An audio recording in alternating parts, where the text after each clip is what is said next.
Бул видео менен мен юстиция министрлигине кайрылып кетет элем. Бардыгыбыз билгендей, ушул юридикалык жактарды каттаганда шашылыш каттоо дегени бар. Орусча айтканда срочная регистрация. Көбүрөөк төлөйсүң, бирок батыраак бүтөт.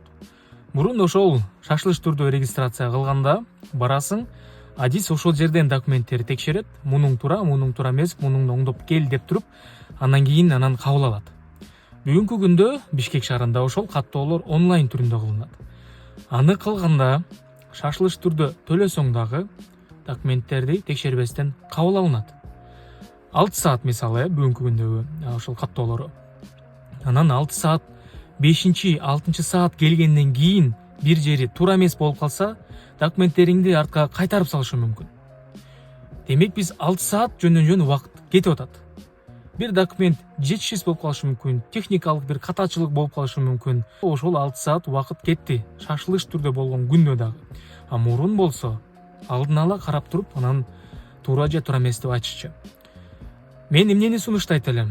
Туура онлайн деген эң сонун нерсе. Болгону ошол документтерди тапшыргандан кийин, ошол адис 6 саат күтүп турган эң аягында ошол жок, бул катталбайт деген баш тарткан боюнча өкүм, орусча айтканда приказ чыгарганга чейин эле жөн гана ушул катачылыктар, кемчиликтер болсо, ошонун ичиндеги переписка кылып, жазуу түрүндө мунун оңдоп келди, же болбосо чалып, анан ошол жерге оңдой турган, мисалы, исправить деген нерсе болсо, редактировать деген кошумча документтерди киргизе тургандай мүмкүнчүлүк болсо жакшы болмок. Бүгүнкү күндө андай жок. Арызды кетирдиң, бүттү. Ал ошол бойдон эч нерсени оңдой албайсың, жөн гана күтөсүң, туура же туура эмес деп.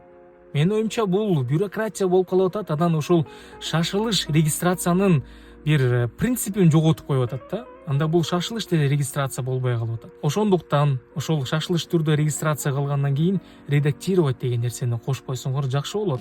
Кайсы бир документтер кемчилик болсо же оңдош керек болсо, аны оңдоп туруп кошумчалап салганга.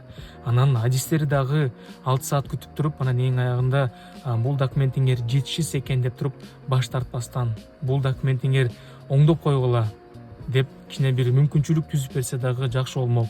Бирок эми мен юстиция министрлигине эч кандай бир жаман сөз айта албайм, анткени бүгүнкү күндө мамлекеттик органдар арасынан эң жакшы жана реформалар түзүлүп жаткан бул юстиция министрлиги деп эсептейм. Ошондуктан мен буга чейин ошол онлайн регистрация башталгандан бери бул нерсеге мен унчуккан эмесмин, балким эми бул пилоттук режим болгондуктан убагы менен бир кошумчалап келишет деп. Бирок тилекке каршы бүгүнкү күнгө чейин ошол кошумчалап түрдө бир документтерди оңдоо деген нерселер кошулган жок.